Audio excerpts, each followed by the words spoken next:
Hi everybody, welcome back to my channel. I'm Yesha if you're new here, and today I'm going to be, discussing something that actually came up on my Twitter, which was how to prepare for interviews and the virtual interview day. So if this is something that's coming up for you, then please keep watching. Hope it helps. The first thing that I did was copy and paste like the entire itinerary that the program coordinator will send you prior to your interview into like a Google document, and I basically compiled all of my interview notes from all of my interviews into one like Google Doc of many pages obviously, but like it was all in one place so that I could reference it pretty easily. And I also kept that Google document up during my interview day because obviously you have your computer, so you can keep whatever you want open, and that's what I kept open so that I could add to it, so that I could find questions that might be helpful that I wanted to ask, things like that, just so that it would jog my memory. After you do like a few interviews, everything will start to blur together, so it is nice to have everything kind of written down. If you are more of a pen and paper kind of person, you can also do this on pen and paper, but for me it's just easier to do it on this. Obviously, you don't want to be typing while your interviewer is speaking, so try not to be typing while you're in your interview.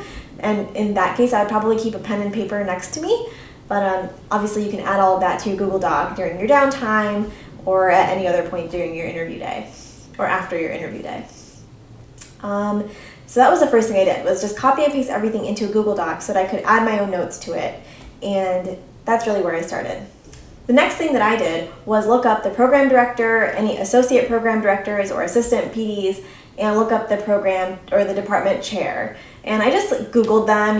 They will also usually have information about them on the website of the department. So just writing down a few things about like what are their departments, is a program director a musculoskeletal radiology, things like that. Just like having that information kind of at the ready so that you can tailor your questions to that, or if you're interested in something that they are, it's all there.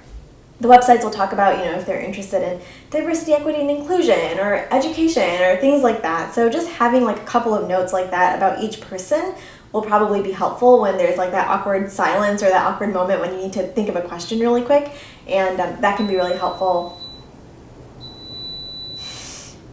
And that can be really helpful to have just written down right in front of you. I also look up all of the program directors and stuff, and also my interviewers. I look them up on PubMed just to see like what publications they have, what are they interested in, what are they publishing on, and see if any of those would be something I'm interested in, because it's easy to strike up a conversation when you have like mutual interests, and so that can be a really easy conversation topic.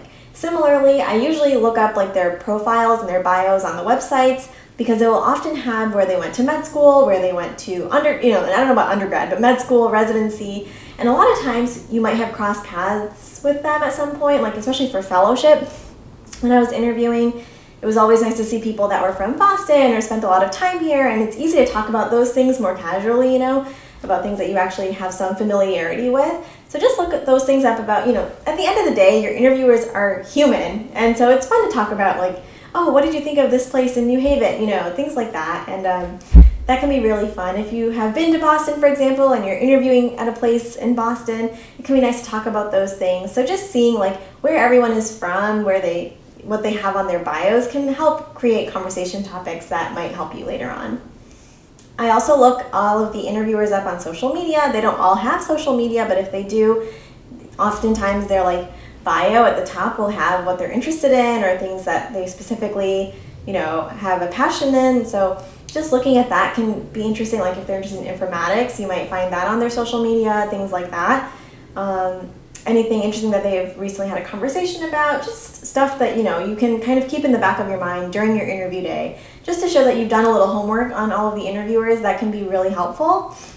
And it can show, that you're engaged and interested in the program. So I would definitely suggest looking up all the interviewers, PDs, etc. on like PubMed, on social media, on their websites, just so you can kind of get a well-rounded idea of what that person is interested in. It sounds kind of creepy and stalkerish, but I think that's just like part of the interview days. You want to know who you're talking to and where they are coming from so that you can kind of tailor your answers to stuff that they would be interested in. It's kind of like gaming the system, unfortunately, but that's how you interview well. So just, I don't know. That's how it is.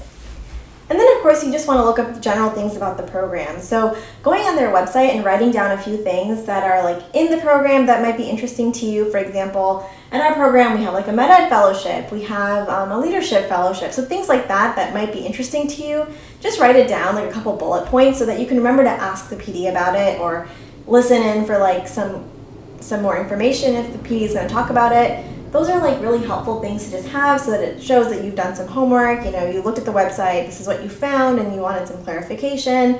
Anything that's more specific to the program can really help you look like a superstar if you've done a little bit of homework. So I would highly recommend taking a few notes on the website, just writing down the things that are like pertinent. Even writing things down like where prior fellows have gone, what specialties they go into. Sometimes you'll notice a lot of people go into like one specialty, and that could be something you ask about, why did all of the fourth years go into MSK? That's what happened to us last year.